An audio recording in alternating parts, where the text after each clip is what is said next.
Okay. So now, after you have gone through the lab exercises, you might have feel of creating web services and writing clients that can invoke the web services.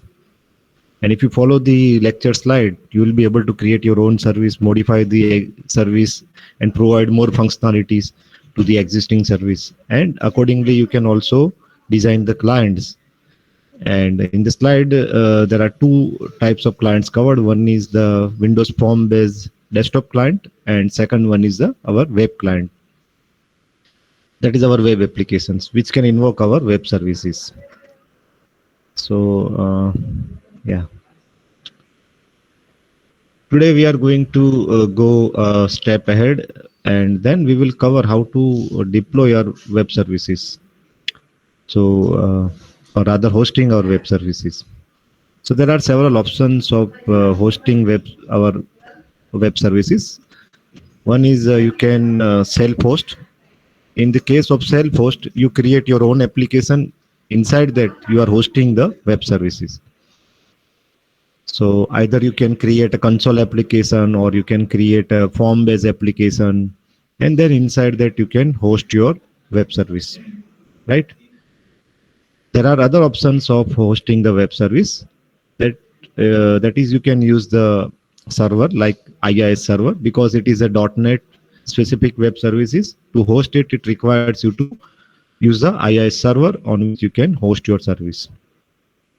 So one more option is for hosting is you can use the WAS service, Windows Activation Service, so which is a general service available on the Windows for hosting or running the different kinds of services. So you will see that you can go to the admin panel in the Windows and you can search for the services section. There you will find so many services running. Some of them might be running, some of them might be stopped. You can enable them, you can start them. So, for example, databases are running as a services, and many of the applications are running as a background services. Even like operating system services for internet, like TCP/IP, all those are running as the services, networking services, and many other protocols. Even like printer-related services might be there. If your printer attached, then there is a printer spooling services so that it can get the input from the various application and send them as a print job to the printer which is attached to your system. Likewise, many services are available and basically they are supported by the WAS. It is called Windows Activation Services. So you can host your or deploy your service on the WS also or IIS server, or you can do the in-proc or self-hosting. Secondly, we'll also see how to configure, how to define the web service, how to configure our web service, how to define the several endpoints on the host side. Because when you are deploying or hosting your web services on the host environment, you need to do some form of setup, like what kind of protocol will be used by the web service, what will be the port number used by the web service, and other configuration can be done on the hosting environment. So that will also see, and there are two approaches. One of the approaches is creating the configuration file.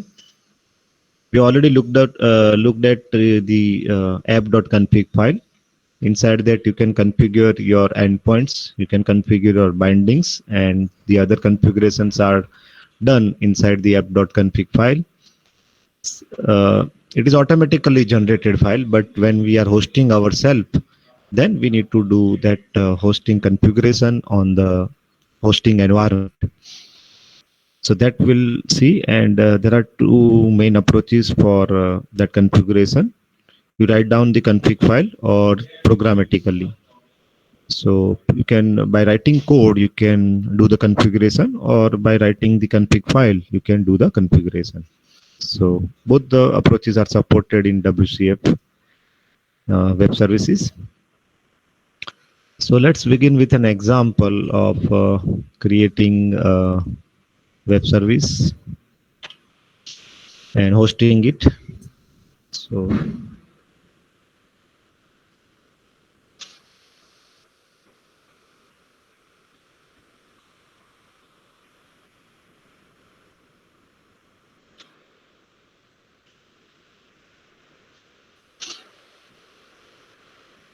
this is basically a flowchart depicting that when to use what type of binding. Okay, we already seen that different types of bindings. Some default bindings are available in WCF. So according to this flowchart, you can identify whether what kind of binding should I use. Okay, so whether you want to run this WCF service and it has been executed from the same machine. If my client and service are running on the same system, then I can go for IPC, right? If they are running on the same network, then I can go for TCP binding. And if my client and service are running on the internet, I want to make it public on the internet, then I should go for basic HTTP binding, or you can go for WS type of bindings. So, and depending upon the type of need, there are different bindings are there, and these are some default bindings available in WCF. We can directly use them. No need to create our custom binding in those cases.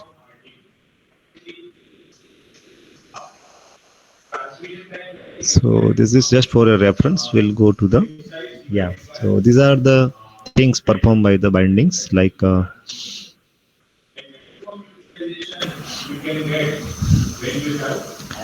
these WCF bindings can configure how the service will communicate, what kind of protocol it will use, what kind of encoding method. So protocol means here whether it uses TCP, HTTP, UDP, or pipe protocol or MSMQ protocol.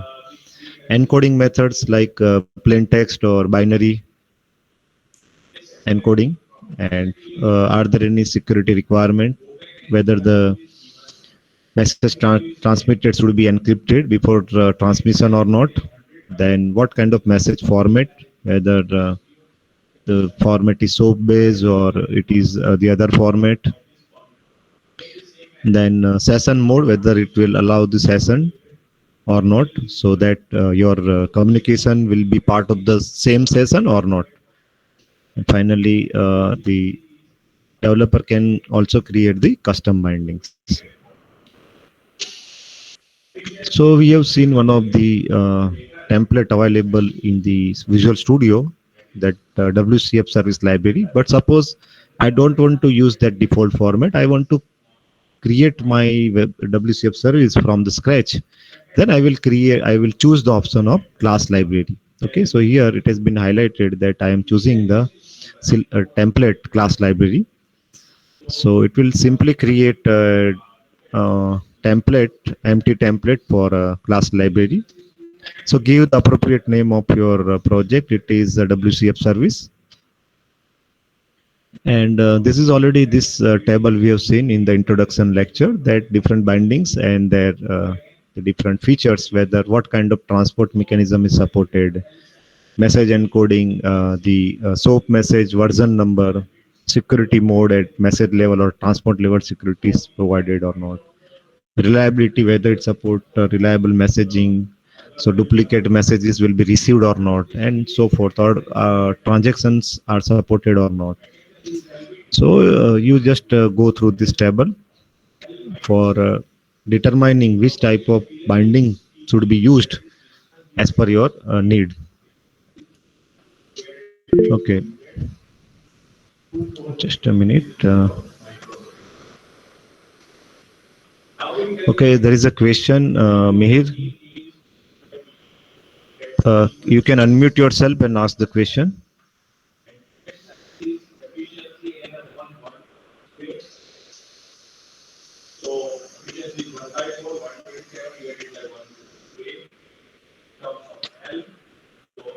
So is it by mistake or you want to ask question? Okay.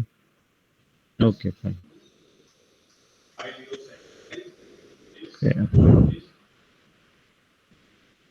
Yeah. So it will create a empty class, and within that empty class, because now I want to make it a WCF service, so I need to use the assembly system service model. Okay, so you add the reference in your current project and select the system.service model. So this assembly contains all the WCF related classes for creating web service.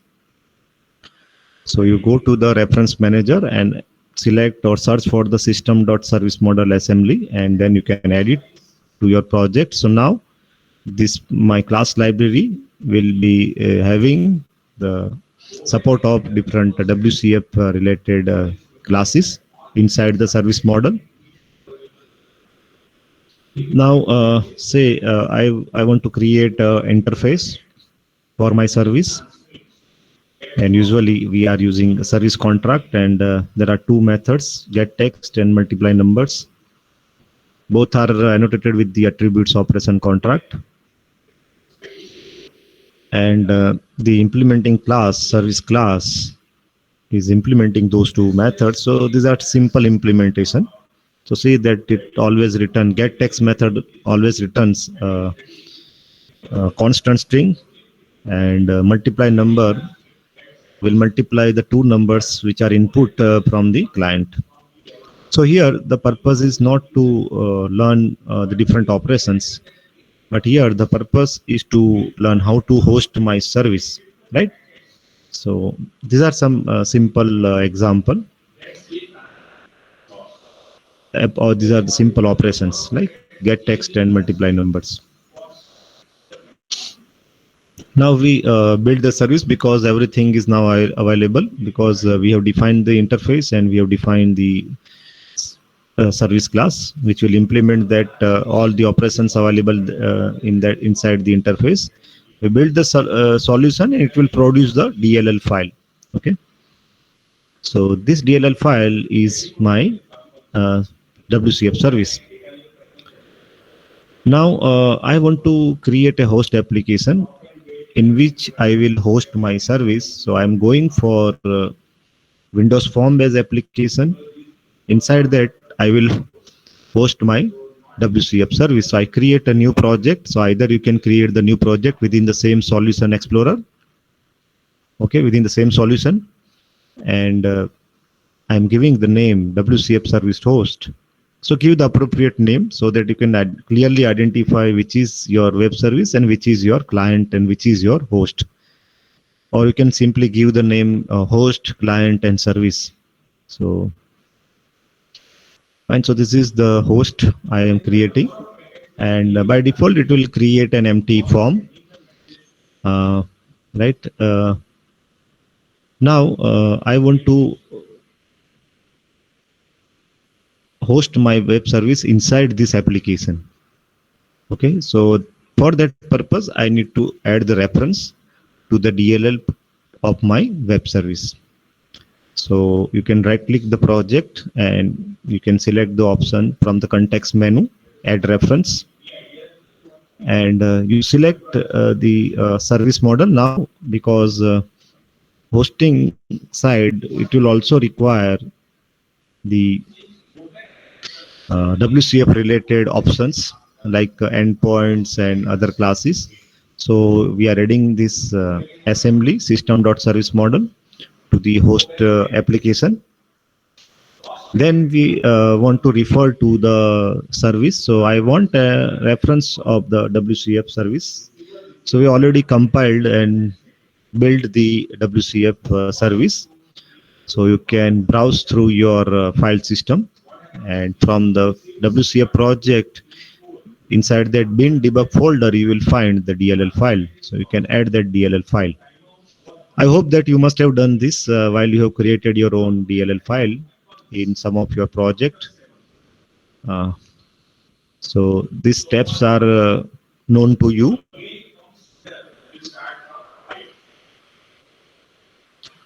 Yes or no? So that I can quickly go through this set of steps. You know this step, add reference, because normally required to reference another library or another DLL file inside your project. You need to use the option add reference. Okay. So for that you need to select the browse option, and then only you will be able to add this DLL file. And now if we double click on the form, it will produce this form load event handler.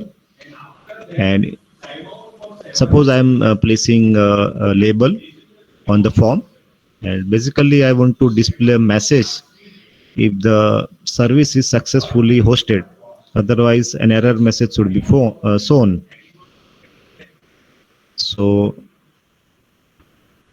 okay, now within this form load event handler, what I need to do, I need to configure my web service, because now this Windows Form application has access to the service library, but I need to create an environment or configure the environment for my service.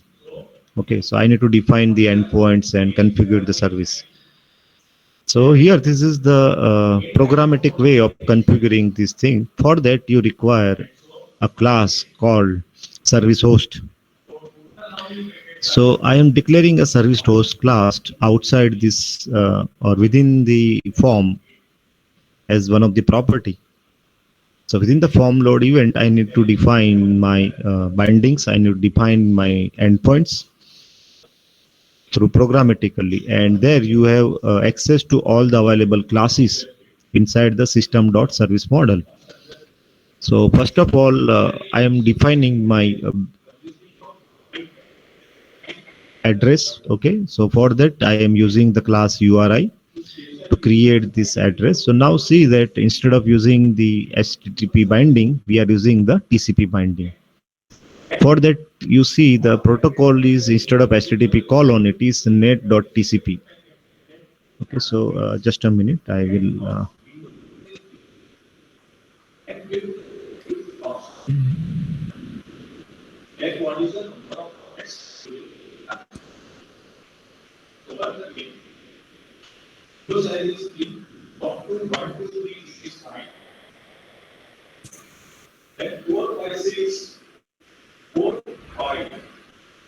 and 6. Okay, packet is lost, right? So this packet is lost.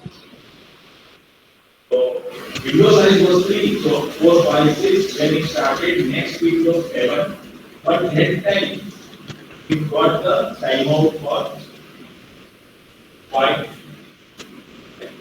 So window size 3 results into transmission of the second window. Second window's one packet is lost. So the third window started, but it has to go back to n. It has to start from 5. So once again 5 started, window size 3, so 5, 6, 7 successfully done. But 7 is actually total how many packets are transmitted? 1 to 7. 8, 9, 10. So 7 is actually 10 packets. With at least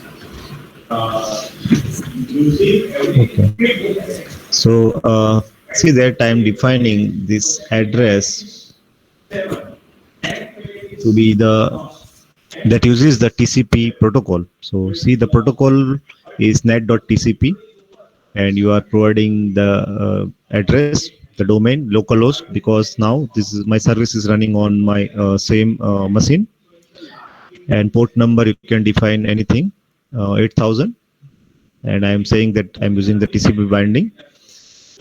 Now you must create this service host. Okay, and using that instance, you can create the new service host instance, define the type of service, because now service class implements that service, and which address it uses, which base address it uses. So this is my base address, which uses the TCP protocol.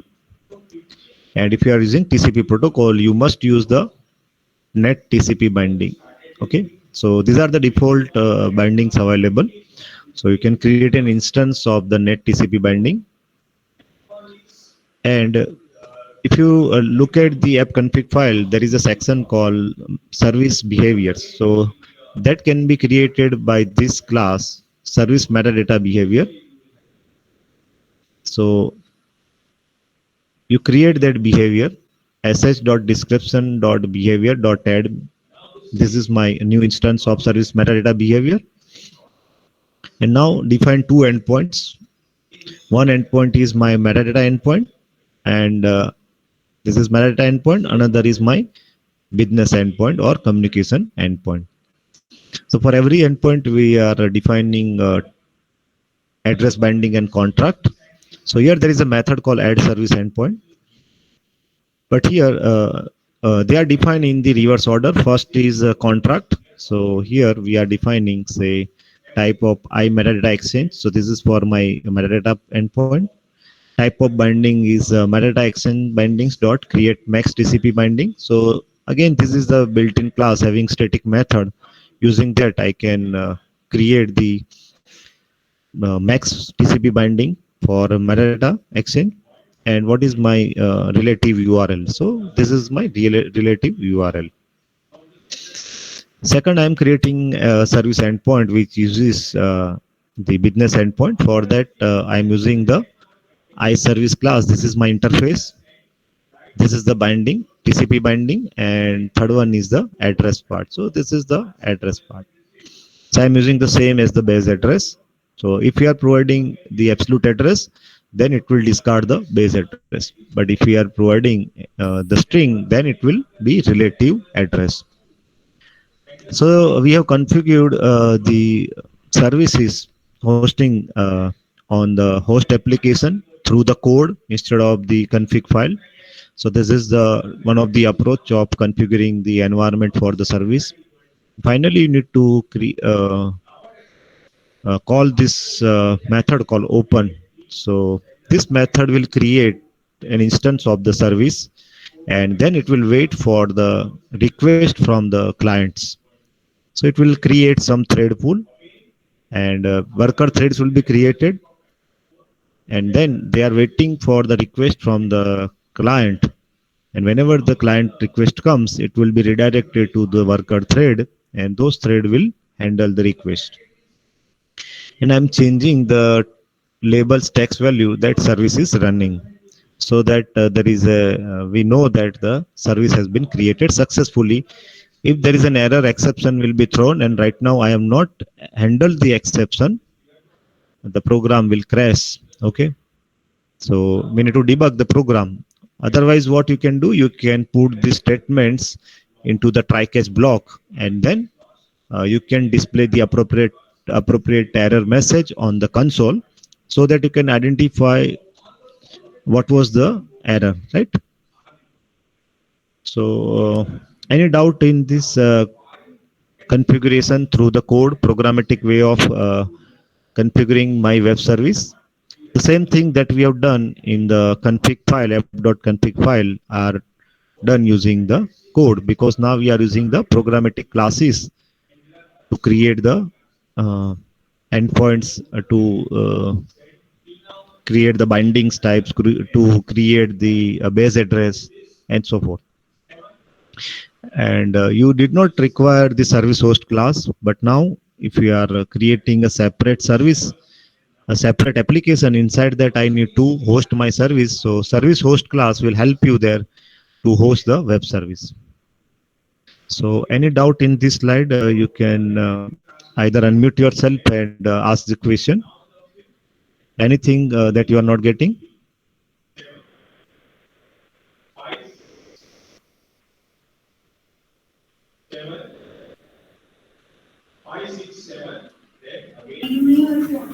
Sir, Yes. Yesterday, I tried to host my service using Windows Form application, Hmm. and as you teach us previous lecture, I do the same, but app.config file is not generated automatically in my application. See that so far we have not hosted it separately. Separately, when you run the service, it will automatically hosted on the WCF service host application. So at that time, we are not hosting it. There is a utility called WCF SVC host, which host our application. So at that time, we are not hosting it separately. Now, this is an example right now we are looking at where we are hosting it in a separate application, our own application. So what you require when so far we have created only two applications, service and client. Okay. Yes, sir. I make a And client. so within the client, what you require, you need to right click the project and there is an option called add service reference. Yes, I do the same. But And then it there will is automatically generate the config file on the client side, app.config file on the no, client side. sir. This file is not visible. Uh, Tomorrow we have lab of SOC, and I will show you through share the This screen. file will not be generated, app config file. If you, I will show you.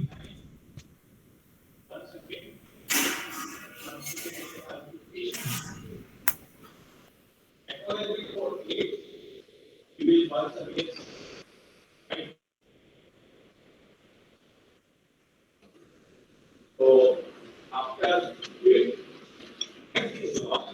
every it is last packet. Right? So you wanted to send 9 packets, but to send nine Yeah. packets, So is it visible? This add service reference. Yes, sir. So if you add service reference, it will create this file, app.config file. And this is automatically generated in the client side. So if you see in this slide, there are two app config file, app.config file. One is because I have created these two projects inside the same solution. So one app.config file is of the our web service, and this is the app.config file for our client. So when you do the add service reference, it will automatically fetch the metadata, that is WSDL, and then from that it will be able to identify the binding type, the address, that is a URL, and the contract, which refers to the interface. So you can see that this file is automatically generated. Okay, sir. I tried it, and if I face And any secondly, issue, then when you do this, if both the projects are in the same solution, you can click on the discover button. yes. And if the both the projects are not in the same solution, what you have to do at that time, the service must be running when you click on the go button, and then only this service would be found, otherwise the service will not be found. Are you getting? Yes, sir. Because if the service is not running, then we cannot get the metadata. Yes, sir. But when Sir, I tried it. yeah, so if both the projects are in the same solution, then you can click on the discover option, then it will automatically fetch the this metadata from the existing project. Okay, sir. I will try, and if I face any issue, then I will tell you.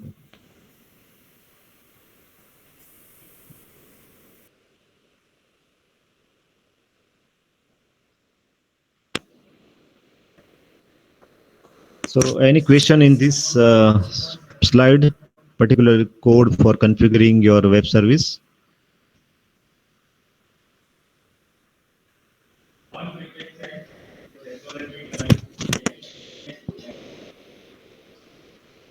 Okay. So far, okay. So our service is hosted, and then this program, this when the form is loaded, this configuration will be performed, and then it will be ready to receive the request from the client. So we build the host application, and then when you run it, basically sometime on the Windows, the firewall may block this request. So you can just allow the access for your host application. And like I told you, if the firewall is also blocking some protocol or some particular port number, then you follow that netsh command, that utility to enable this particular port number running on the HTTP protocol. You give the access, and then the message, the label will be having this message service running. If something goes wrong, you will get an error, and you try to resolve that error. Maybe some error, you identify that error. Further, you can verify on Windows. There is a netstat command. Using that, you can verify that your service is running, and it uses TCP protocol on the port number 8000. Okay, so there might be many services that might be using TCP, and those will be listed. And here I am looking for TCP service which is running on the port number 8000. Okay, so currently it is in the listening mode. That means it is listening for any request from the client. So just refer to this netstat command. So it is a network utility usually available on the Windows. You need not require to install it. So just we are verifying that our service is running and it uses the TCP protocol. And now we want to create the client application. So again, we will use the Windows form-based client. So create a new project and give the appropriate name, say client app, and then we have to add the reference of our service model, because now the client has to create the endpoints. That's why it needs to have this service model assembly. This is the form design. 2 text box and 2 buttons. If you click on get text, it should fetch the string from it should invoke the get text method on the service side, and the return value is a string. That string value will be displayed in this text box. The second text box will display the result of the multiplication of the 2 numbers if the user clicks on the multiply button. And now we need to do the add service reference. So again, make sure that whenever you are doing add service reference, at that time the service must be running. Otherwise, it won't be able to fetch the metadata. If the service is down and if you try to add service reference, it won't be able to fetch the data. Now you need to copy paste that URL, and you can click on the go button. Click on the go button, it will automatically find out the service, and you see that message is one service found at the given address. And see that right now we are using TCP protocol, not the HTTP protocol. And the namespace name is given as TCP. You can give any appropriate name, and you can verify that service reference is added into your solution. And it will automatically produce this app.config file where it will identify the address binding. So remember, this app.config file is not written by us. It is automatically produced after you perform this step, add service reference. So this will help you in just avoiding writing this code manually. Okay. Otherwise, what you need to do, you need to manually download the WSDL file. From the WSDL file, you need to identify the address binding. So to avoid that step, this utility will help you in generating this app.config file on the client side. Okay, so according to the endpoint on the service side, you need to create an endpoint on the client side. So both will communicate using that protocol.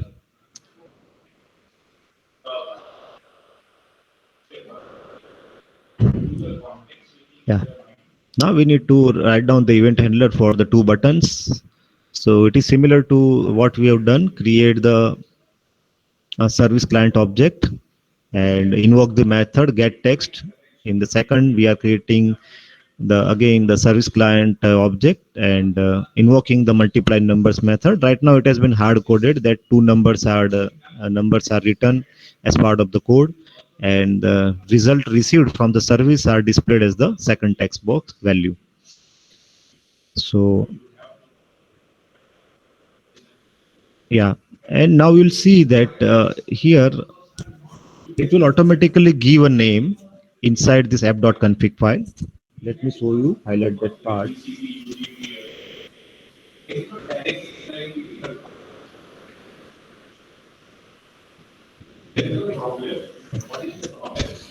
So this, you can see, this is the name.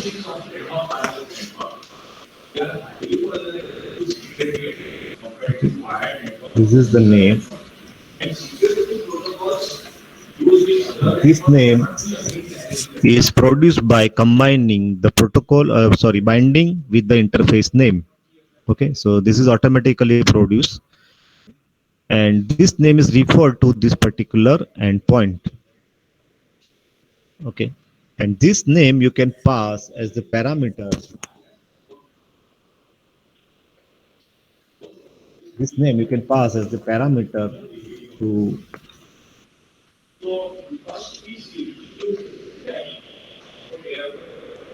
this our service client object. Okay, this name you should pass, right? So right now there is only one endpoint, but suppose there are multiple endpoints, then in that case you need to pass the name of the endpoint. So that will help you if you are using multiple endpoint. If you are communicating with the different web services, then this name will help you in selecting the appropriate endpoint. Right now, both the endpoints, there is only one endpoint, and there are two methods: get text, and this multiply numbers. Right. So there are two methods. Right.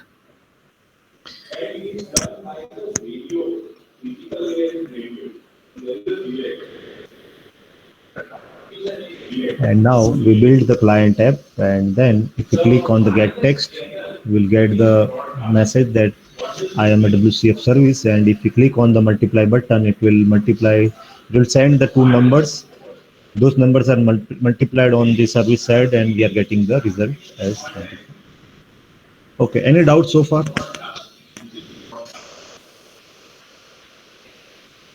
Any doubts so far?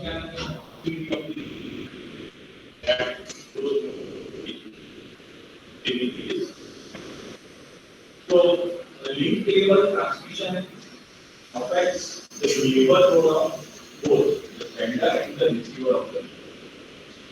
Link table transmission affects neighborhoods of both all the neighborhoods of this. They are going to be affected because it is broadcast. Traffic at any given link or path due to the traffic. So seems to be there are no doubts. So we'll continue with the few more options.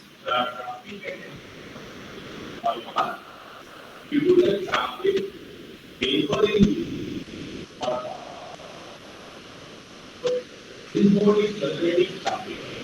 What is the figure of further data is further transmitted? So it is multi-mode. So it is generating. Now we are going to see that how to add multiple endpoints to an existing service. Just to understand that the same service can serve multiple clients. Those clients might be using different type of protocols. So suppose I am adding two addresses. One uses the IPC mechanism, name pipe protocol, and second uses the TCP. So the TCP code is already available in my hosting part. But now I am adding this pipe protocol. For the pipe protocol to work, it is mandatory that both your service and client must be running on the same system. If they are not running on the same system, we cannot use the pipe protocol. Okay, so remember that because it is an IPC mechanism, inter-process communication mechanism, to work it, both the service and client must be running on the same system, or even if the two services wants to communicate with each other via this pipe protocol, then they must be running on the same system, okay, on the same machine. They cannot run on different machine. So the only thing is now we have two addresses, two types of binding. One is net name pipe binding and another is TCP binding. And once again, we have the, okay, so right now we are creating two metadata exchange endpoint, because two max endpoint, because the clients can download this metadata using the pipe protocol, or the client can download the metadata using the TCP protocol. So that's why we'll see there are two endpoints, two max endpoints.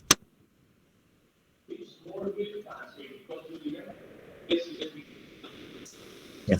So here you will see that there are two endpoints, two max endpoint. One uses the uh, pipe binding, another is TCP binding. And there are two max endpoint. There are two communication endpoint. One uses the our this pipe binding, another uses the TCP binding. Okay, and see that here the interface is same. Okay, here in both the case interface remains same.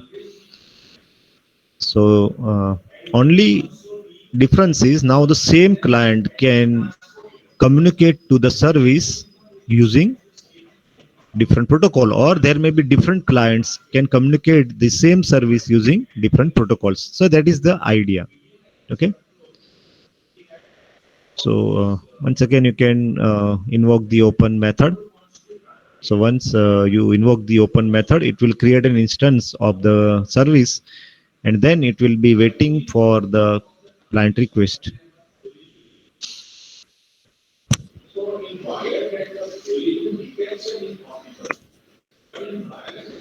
Now we are modifying our host application. So see that these are the changes done in the host application.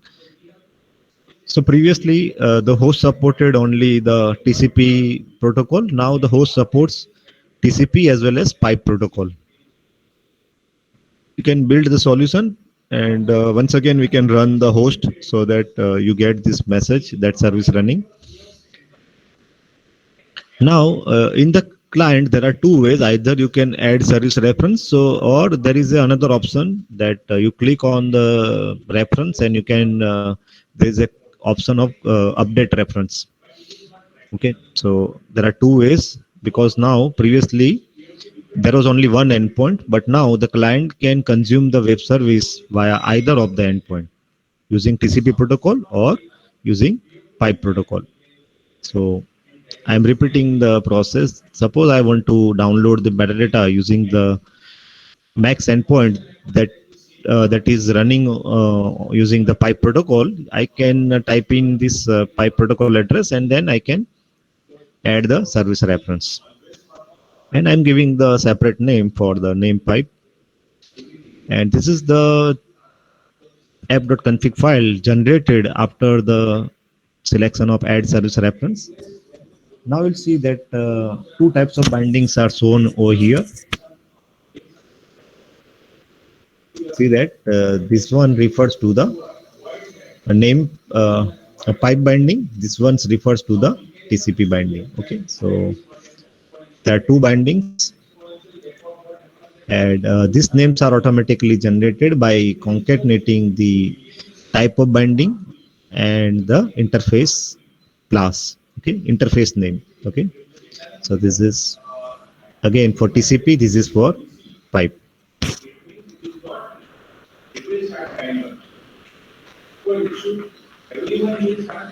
And again you can see in the app.config file we are getting two endpoints. Okay, so this one first endpoint, this is the second endpoint. This is for TCP protocol. Okay, it has automatically identified this TCP protocol or this endpoint. This is the pipe binding. And respective bindings are there: net TCP binding, net name pipe binding. And contract is same. You can see that, remember the contract is same. Here the contract is same. That code will never get done. That is called as unfair. To avoid that, there is a network. And now we are modifying the client design. We are providing the radio button through which we can communicate to the service. So whether we want to communicate to the service via TCP protocol or TCP transport mechanism or through the pipe protocol. So just provide this additional two radio buttons with the label TCP and name pipe. So depending upon the selection, we have to use the appropriate endpoint for communicating or invoking these two methods. Whether I want to invoke the get text method over TCP protocol or over the pipe protocol. So depending upon this selection of the radio button, we have to choose the endpoint. So the rest is very simple. If we click on the button, say text, get text, what should happen? Depending upon the which radio button is selected,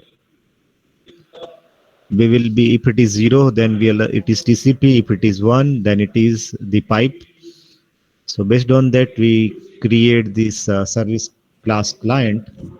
So you can see over here that if radio button, first radio button is selected, we are creating service class client that uses this endpoint.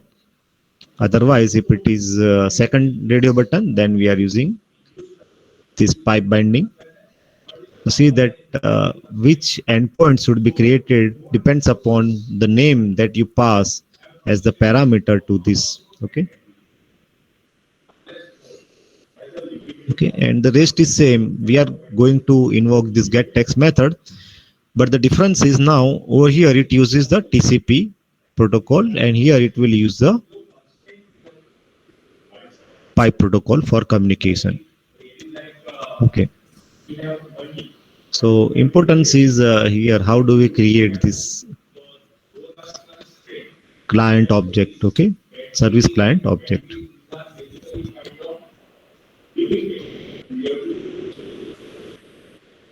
Similarly for the second button, multiply numbers, and here when we click on the radio button, the selection value will change 0 or 1. Okay, so there is an integer number.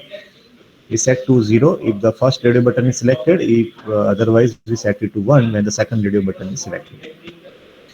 And now based on the selection, user selection, and when we click on the get text or multiply, TCP protocol will be used, or if we select the name pipe radio button and if we click on get text and multiply, then the pipe protocol will be used.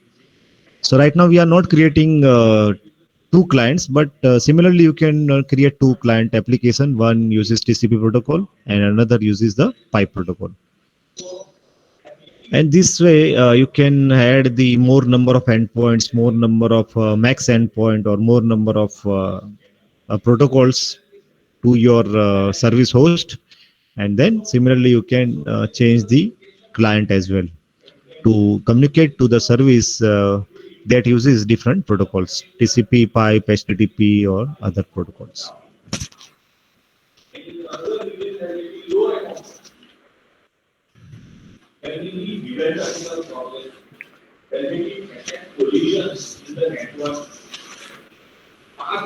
So, any doubts so far?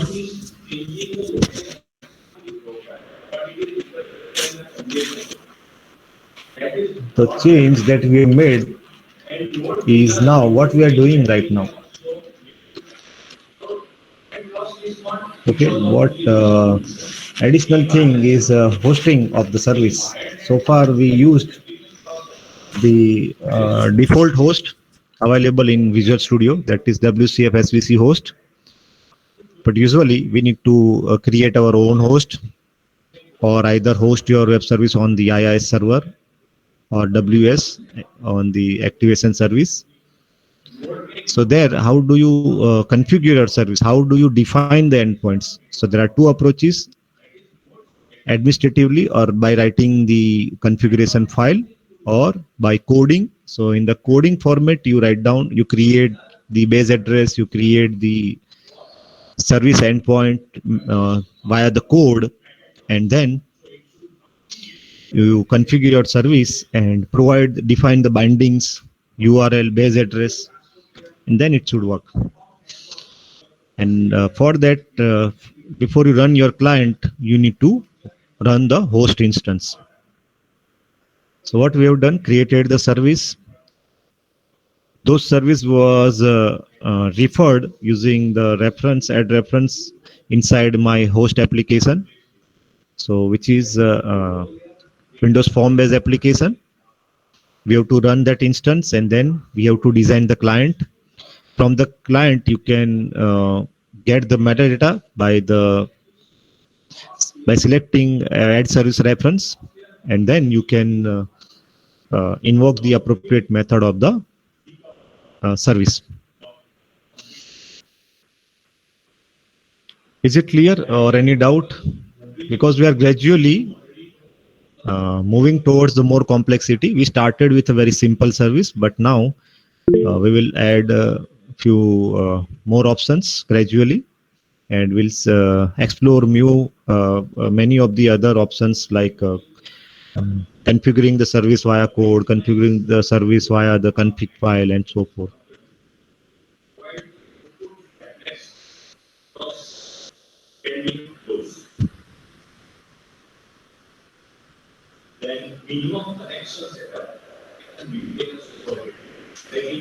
Okay, fine. So if you have no questions, we'll conclude today's lecture. We'll meet in the next lecture. Thank you.